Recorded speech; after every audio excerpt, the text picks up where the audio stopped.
Hey,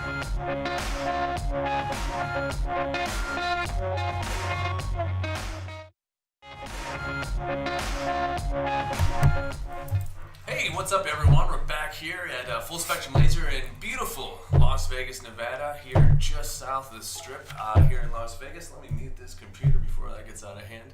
It's my first time. You'll get used to it. We're here as always with Walker. And Nick. Yeah, that's us. Okay, so today we have a few topics to talk about on the show. The first topic we're going to get into is actually a little nerdy.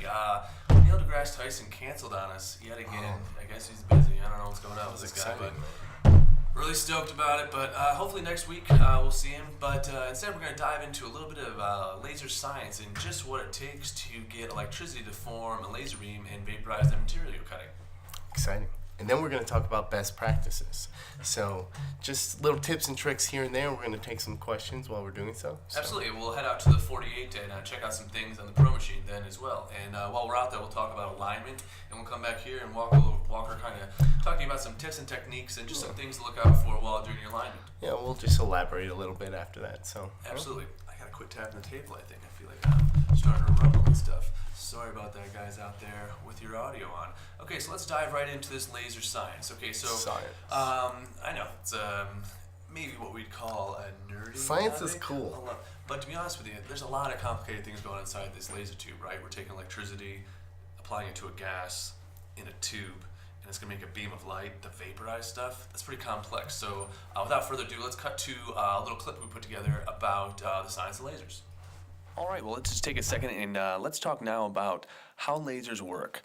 Okay, the word laser, L-A-S-E-R, is an acronym for light amplification by stimulated emission of radiation, which is a pretty good description of what it is. Now, the laser was conceived in the late 1950s, but the first laser to be patented and constructed was in 1960. Now, throughout the decade, lasers advanced really quickly, reaching commercial market in 1961, and by the mid-60s was widely used. In 1964, though, the very first CO2 laser was created, which is still very popular today, though with a few advancements, it's pretty much the same as it was when it was invented back then. By the 1970s, lasers were integrated into many modern conveniences such as barcode scanners, fiber optics, and even early compact disc conceptions. Your old CD players had them in it. All right, now we know what a CO2 is. It's a tool that we use to cut, mark, and engrave a wide variety of materials, right? They come in multiple different sizes and used from hobbyists to professionals. Okay, but how is this tube made? Now, a commercial-grade laser tube are professionally manufactured in factories by hand. The activating gas, such as carbon dioxide in this case, is filled into a glass tube ready to receive an electric charge and output as light energy. This creates a high-quality laser tube that can be. Now, this seems a little complicated, but honestly, it's as simple and easy enough to do. You could do it in your high school classroom. Okay, maybe your high school lab, but you know what I'm saying. Now, there's all different types of lasers. What we're talking about today are CO2 lasers, which are perhaps the most popular and certainly the most affordable of the wide range of them. But lasers can be categorized by different chosen mediums, be it gas, solid state, liquid dyes, and semiconductors, or by the duration of the laser emission, such as continuous wave or pulsed. For example, fiber lasers use fiber optics to produce a pulsed laser emission, if that's an example. Now, there's a wide range of applications, everything from engraving the back of a watch with a fiber laser to cutting out Christmas ornaments on a hobby laser. Lasers are used everything from marking firearms with police departments to being the most popular piece of equipment at a hobby or makerspace. So a laser beam in the manufacturing field is used to cut materials quickly and precisely with much less machinery than is traditionally needed. Now, the CO2, the beam is created with a CO2 laser tube. The electricity flows into the tube containing the CO2 gas. The CO2 is basically, that's carbon dioxide, which is neither flammable nor toxic. This combination of electricity and gas creates a reaction that actually produces an intense energy in the form of light. Now, this light is invisible to the human eye because it is in the far infrared spectrum of light, but is very powerful nonetheless. Now, the beam to get to the material now that has been created inside of this tube, actually, it exits out a diode, a phase hole, or what you can even call a controlled imperfection in the end of the tube, which allows the beam of light to exit the tube. Now, it bounces around, hits a couple mirrors, and then finds its way down to the focal lens. Now, this focal lens could be equated to holding a magnifying glass out in the sun and finding that perfect point where it comes down to a point and you can start torching and tormenting ants and other small creatures that are walking along the grass. The lens on your laser, though, just takes that beam of light which is bouncing across your mirrors and then focuses it down to an effective range, which is about 1/4 of an inch on your standard lens. Now, this beam of light that has reached the material now is going to vaporize the actual material. Now, this may be easy to equate in your head as cutting, but that thin layer of light which is piercing into your material is actually vaporizing that away to form the cut. Now, when it's engraving, you're vaporizing at different power levels across the gradient. So it's really removing the material in the form of vaporizing it. Now, what does that mean? That means all that smoke that's coming off of your material actually contains particulates of the material you just quote-unquote cut through. So that's why cleaning out the inside of your laser system is so very important, because that smoke contains so much of what you've cut. You'll notice people who engrave on their lasers have much less to clean out on the inside of their machine, unless you're doing deep engravings on wood and such. But you'll notice that people that cut a lot have a lot to clean up in their lasers.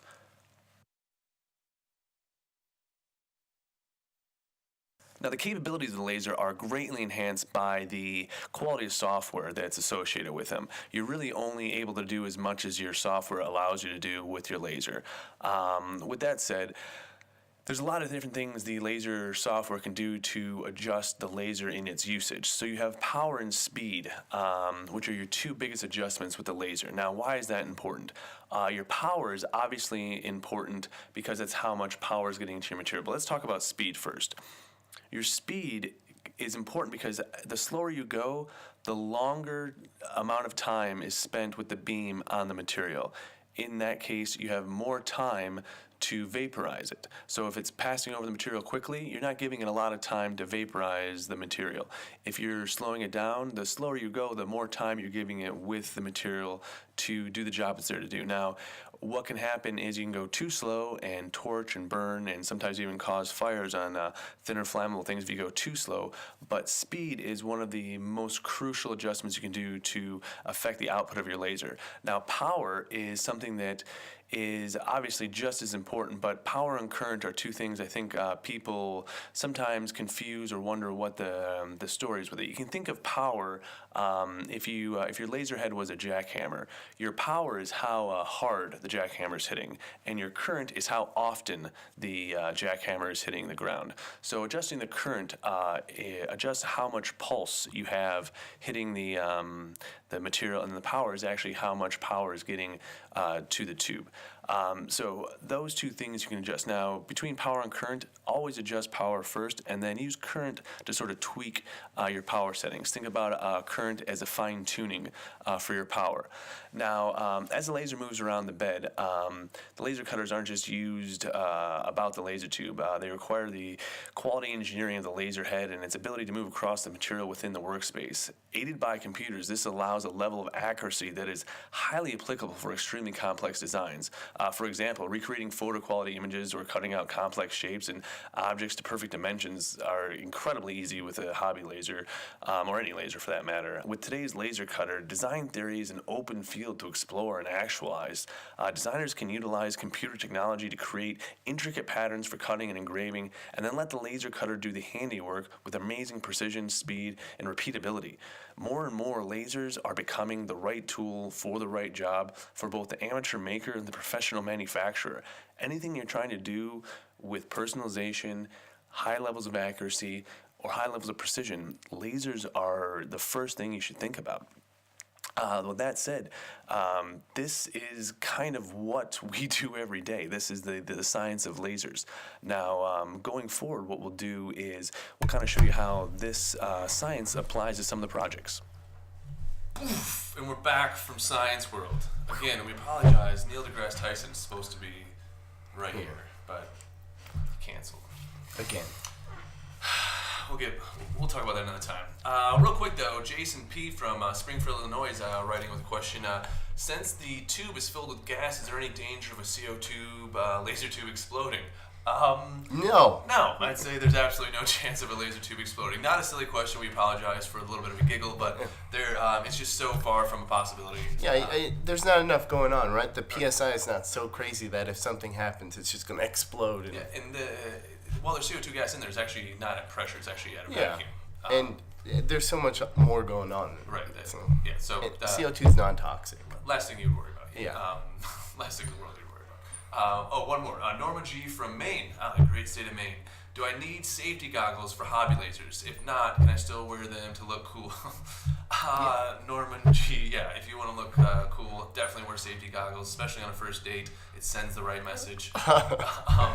Otherwise, you have a plexiglass cover on the hobby laser and a glass cover on the Muse, which perfectly it breaks up that wave. It absorbs essentially what's harmful, and it breaks up the wave otherwise. So if you had your door propped open like we do with our Muse sometimes to show things on the inside, you could simply put on a pair of glasses, and that would be enough to protect your eyes from the wavelength. Yeah. All right, here's one for you, Walker. Valerie asks, "Hey Walker, are hobby lasers safe for my kids to use without adult supervision?"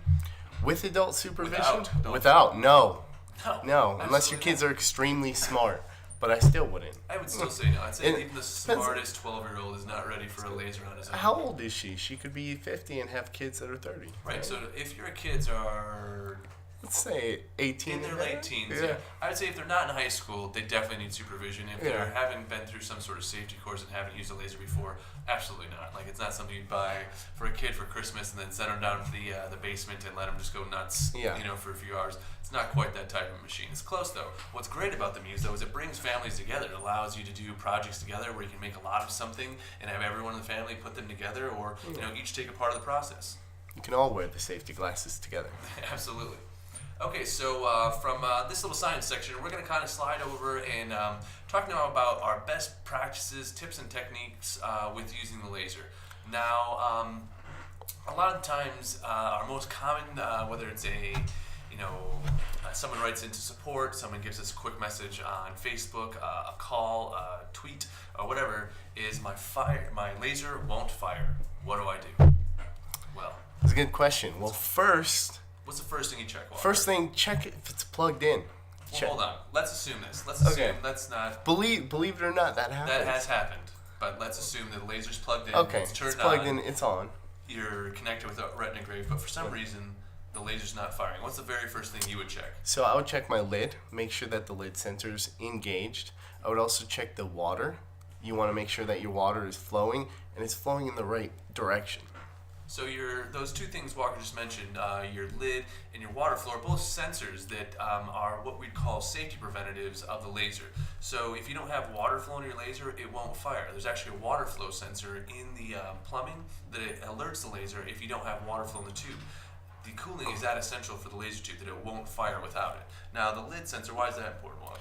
So lid sensor, it's important because if you have the lid open, it's not going to fire. If you have children that are around it and they open it while it's going and they put their hand in there, it's not going to burn them. Absolutely. So just as another safety feature, so whether you're in an education space, a maker space, or at home with small children, it's just another safety procedure. So if you open the lid, the laser stops firing. Now your job continues running when that happens, just something to keep in mind.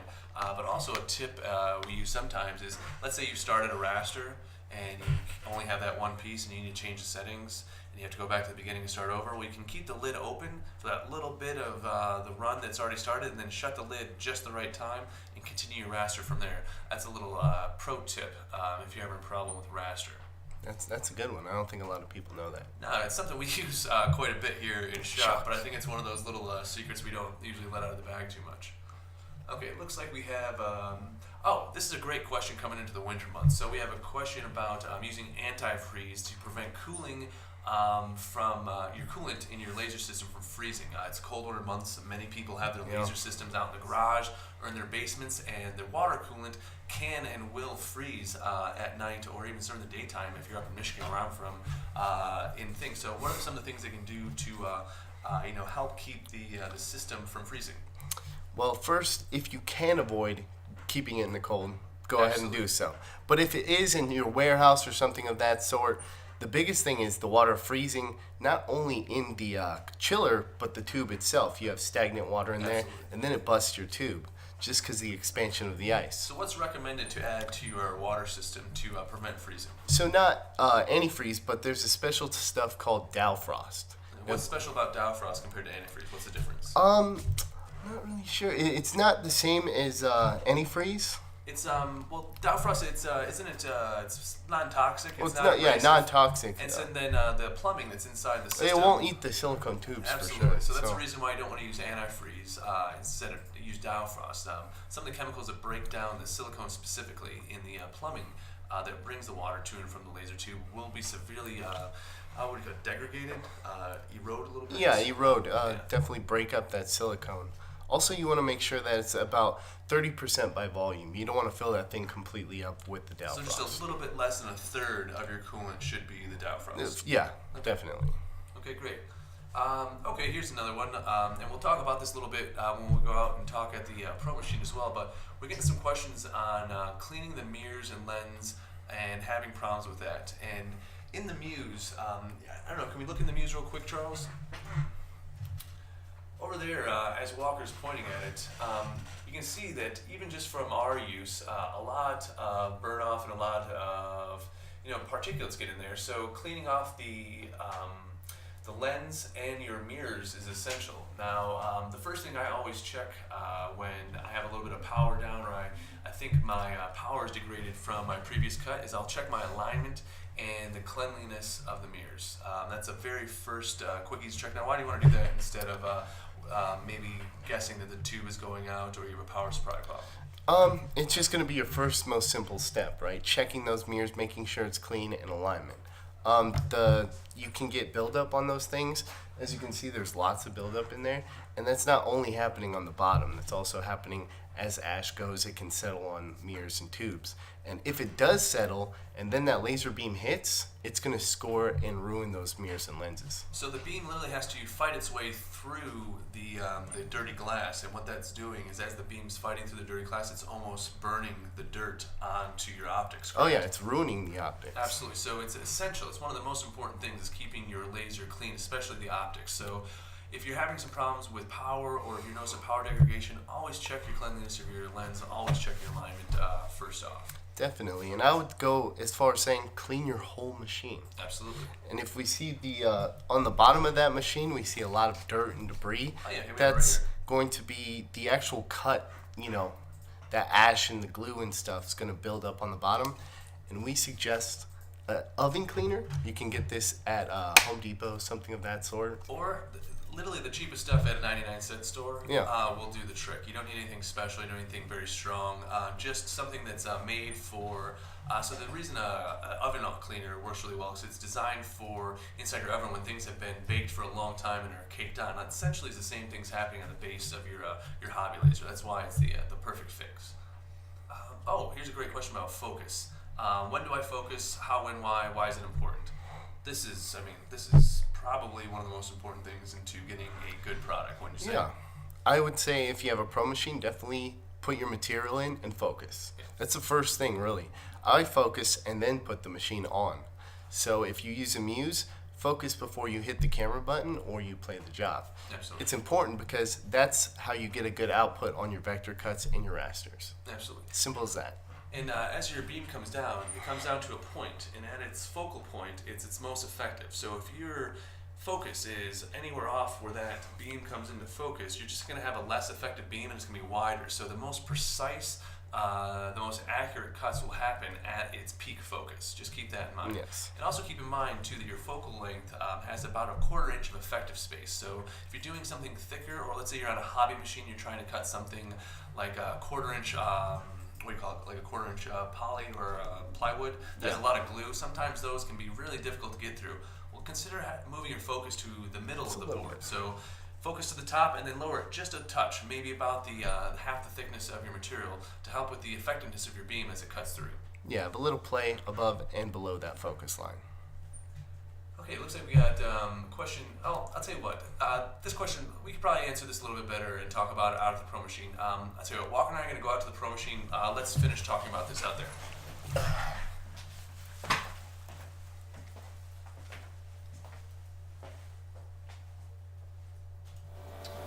Okay, so what's up, guys? We're out here in our, call it our lab, out here in the warehouse.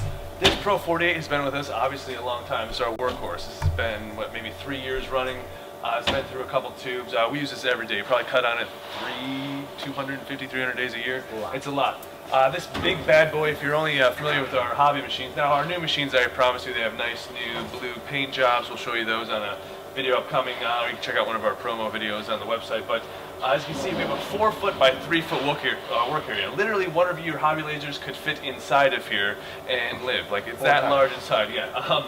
You can put large guitars in here. Other large things, furniture, tops of cabinets. Some people put jewelry boxes and other things like that to engrave the top. But a large bed lets you do a lot of things. Now, people have asked a little bit, Walker, about some of the best practices when you're having issues with alignment, or a lot of people when they're noticing over here in this area of the bed, perhaps they have a little bit lower power, or perhaps they think their tube's starting to go up. But a lot of times it's just alignment. What are things they can look for? Definitely, if it's cutting not so well in this lower corner, if it's always going to be a little different. So no matter what, it's going to cut a little less in this corner just because it's traveling so far. But if you know it's out of alignment, you've had good power on that side and it's just not happening, what you really want to check are your mirrors and your lenses. Those things get dirty, especially if you're not pulling out those fumes like you should, and you want to clean those lenses. Now you're going to use the lens wipe to clean those lenses, or a microfiber cloth with some sort of IPA. That's isopropyl alcohol. Now, you get a couple of those with your Muse and your Pro Machines when it comes in, right? Yeah, you get those, and you get thermal paper for your test fires. So where could you get some lens wipes or thermal paper if you were out or you lost it, or maybe accidentally threw it away when you were packaging? So thermal paper you can get on Amazon. You get a huge roll for like $7. If you don't have that, you can always use a receipt as a pinch. A receipt is actual thermal paper. All right, so all the papers you get like at Walmart or Target or anything like that that are printed on that same kind of paper, well, it may not have the sticky stuff on the back. It is thermal paper. Yeah. So what a lot of people do is lick it a little bit or put a little piece of water. A little piece of tape, something like that, and you can ghetto rig some, Yeah, so paper. At the worst case scenario, if you're in a pinch, you can always use your Target receipt. Yeah, there you go. And lens wipes you can get like 200 at Walmart for like $5. Yeah, I want to say they're very inexpensive. Always check Amazon too. They always have great deals. Yeah. So you're going to want to check to make sure everything's clean, and then you'd probably want to go through alignment. If everything's nice and clean and it's still not cutting well, go through alignment. Alignment's really awesome with the Pro Machine because obviously it's easy to work on. If you're working on a Fiat and it's a car, it's going to be a pain. Right. Compared to like a giant Chevy where you have all this room. Right, like the doors on the side here that actually open up, right? Yeah, you have the So you doors can on the access- sides that open up so you can access all those things really easily. All your mirrors, and then you have the, thumb screws. Instead of using your hex wrench on Yeah, a instead hobby of an machine. Allen, you have easy thumb screws that you can adjust with no tools at all. So it makes alignment on Pro Machines that much easier. So aside from having more power, more work area, and easier to align, the Pro Machine offers a little bit more sustainability too. A 90-watt laser tube on this side runs a long time. Like this machine, I'd say, is a testament to that. This is about 3 years. Bessie, right? this Yeah. is, she's a workhorse. She's been through a lot. That said, we cut everything from acrylic, leather, wood, fabric, cloth, you name it, we have it. There's remnants of it all over our warehouse. And that's kind of it for Pro Machines. So if you guys have a question or any thing you're curious about, maybe some tips or techniques and things you'd like to talk about, we can check it out. But before we go, we'd like to show you one little secret, one little surprise that we got going on. So even though this machine is, obviously ancient, we have put in some updates. So the newest update that we'll be doing on Pro Machines is actually having an LCD touchscreen available on all the Pro Machines. That'll be available with RE3. So all that's coming very soon. This is one of our prototype beta units, and as you can see, we've upgraded this very old unit. So that may be possible as well as on the new machines. So we'll head back into the studio and we'll finish up in there. All right.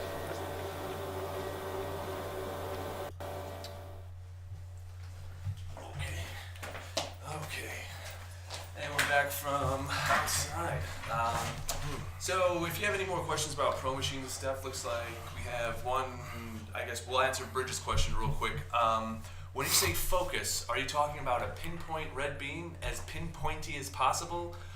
Bridget, I think that's that's a great question, something that a lot of people ask, and something I feel like we should take just a couple seconds to clarify.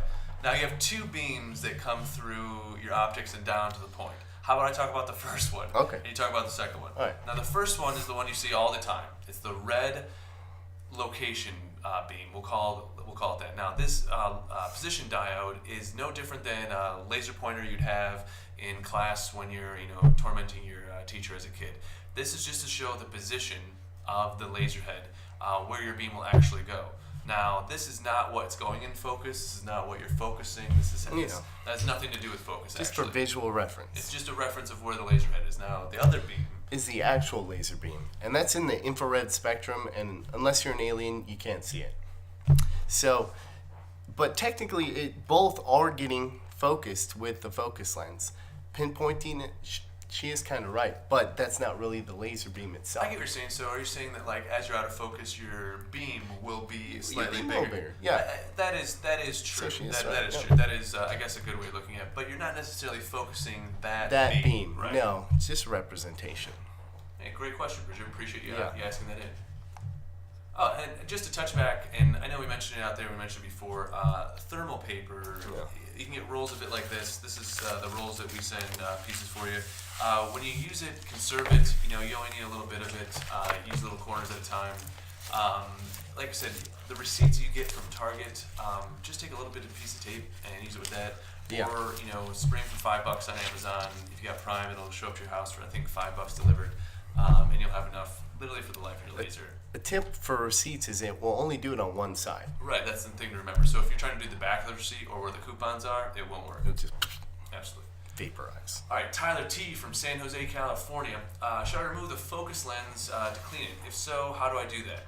Well, it's really easy on the Muse. You want to show them? Yeah, on the Muse we can show them. Let's get Charles. There we go. All right.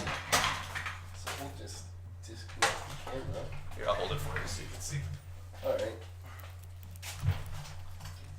So with the Muse, you simply pop it up. So it just slides out. Just like that. Now we can clean it on both sides and then pop her back in. And that's really the biggest reason why the lens was designed like that for the Muse, so that we could easily, pop it off and slide it back in for cleaning purposes. Now, Very easy. It's really easy to do. Now, the other optics, you can just do simple wipe, circular motions for your other mirrors. Yeah, with your lens wipes. Yeah. Make sure to use lens wipes, like we said. But another thing with the pros, removing the lens is different from the Absolutely. hobby. So you're going to want to take that nose cone off, the air cone, and then you're going to remove it with the tool in your toolbox. Absolutely. So just remember that as you're removing your cone from your Pro, that the lens is very fragile on the inside. It's something you want to handle with a lot of care. We may even suggest having a t-shirt in your hand that you could pull the lens into, so you have something nice and soft for it to land and won't go anywhere. Just use extreme caution when the lens is coming out, because it's very delicate and it's not the most inexpensive thing to replace. Yeah, definitely. And when you're screwing it back in on the Pros, make sure not to over tighten and crack it. Jarrett from Austin, Texas got a great question. He says he travels a lot with his hobby laser to different shows and Renaissance fairs. Does he need to align his laser every time? He doesn't need to align his laser if he does take care of it. It's getting jostled. Like if it gets jostled, like some of the FedEx guys, how they handle things, then I would definitely go ahead and check alignment. But the machine's very solid, and you won't have to worry about it too much if you're taking care of it. I think that's a big difference between our 5th generation hobby laser and our new 5S and Muse machines, is the gantry system is a much more solid system. It's all put together in one solid piece, and it's connected directly to the frame of the machine. So your 5S and your Muse are actually, they travel great and don't need much alignment. Those things are tanks. Tanks, they actually do great. We don't have to align our Muse very often at all. No. But as always, you can check out the videos for checking alignment on your Muse and 5S. I don't know if we'll have links below, but you can check out our YouTube station and look out those videos. Here's a quick question from Glenn in Redding, California. Cleaning the mirrors. Do you need to realign after you clean the mirrors? Not if you're careful. Yeah. There's back springs on there, and you just want to make sure you don't press too hard on those mirrors. With the pros, there's no real way to press too hard, but you just don't want to. Absolutely. Here's a great question from Sarah C. in Redmond, Washington. How do I avoid the sticky residue on the mirrors from the thermal tape? I hate it when they get stuck on there too thin, and the big secret here is don't press it on too hard.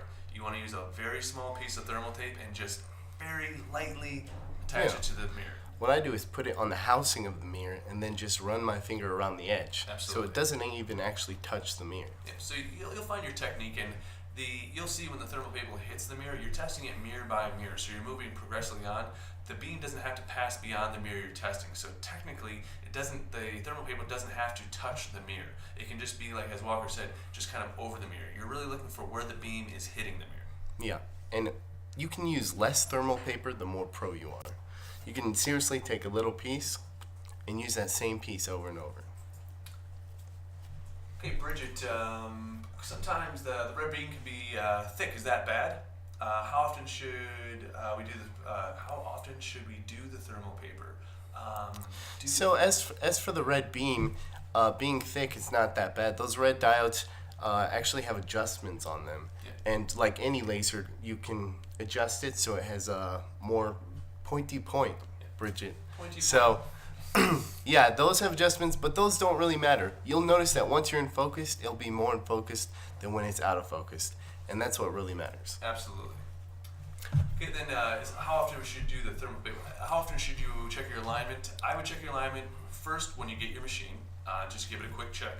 Your alignment should be okay, but should you have a disgruntled FedEx agent or a neighbor who pushed it down the stairs, you could have a little bit of alignment to do.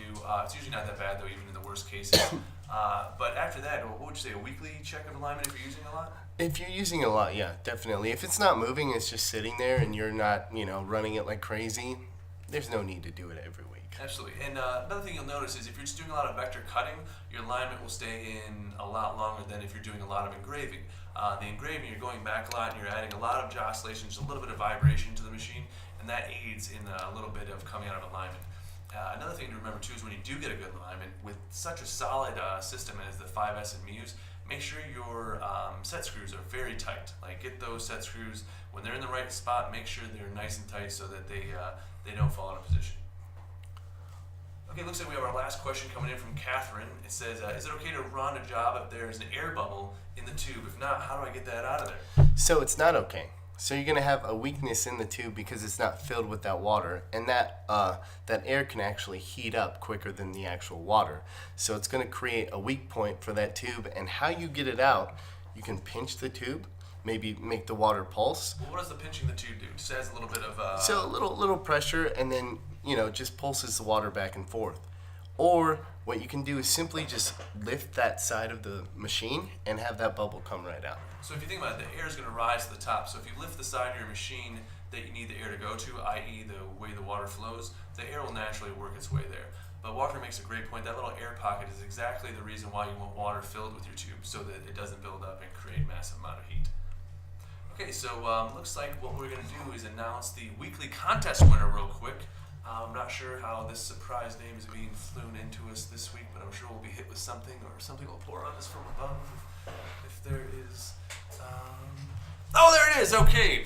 Christy Curley. There we go. Wonderful, wonderful Christmas decoration you made there. We love the layers. We actually thought about stealing this project, but we were like, oh, we'll just make her a contest winner because it's so great. But great project. We thought it was wonderful. My mom loved this project. She made a comment on it. So great job, and we appreciate it. And it looks like I guess we have a clip to go to real quick.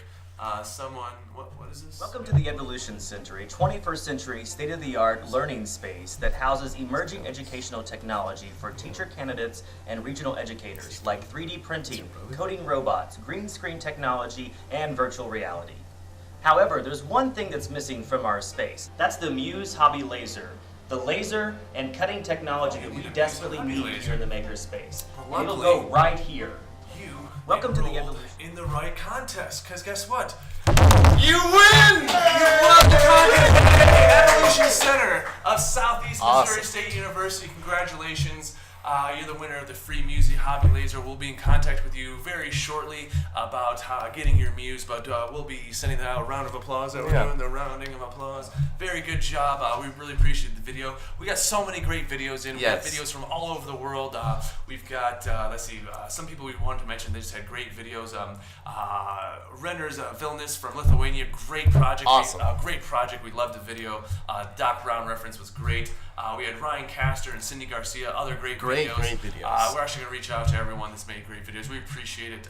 We're really excited. We're going to do more of these contests in the future. Yes. And again, congratulations to Edvolution Center in Southeast Missouri State University. We're looking to get that first laser cutter into your system, and hopefully getting your students a chance to create like crazy. Once again, don't forget, we always have the weekly contest. Every single week, we're always giving away. So if you are a current customer and looking to get a new free lens kit, or just curious, or maybe need $250 towards your next purchase, enter the contest, show what you're working, what you're making, and we'll get you going.